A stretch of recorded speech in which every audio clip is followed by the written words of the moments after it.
A curious narrator in third person introduces a simple boat race made from folded paper and a cork hull. Plain tap water and gradually salted water become a playground to test buoyancy as the boats float higher or sink lower based on density. The science pops when salt increases water density so the boat rides higher, illustrating Archimedes' principle in action and the joy of discovery.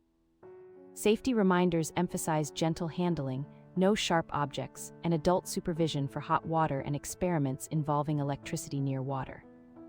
The video closes with a wow moment as a final salt solution makes the cork boat glide triumphantly, sparking questions and future experiments.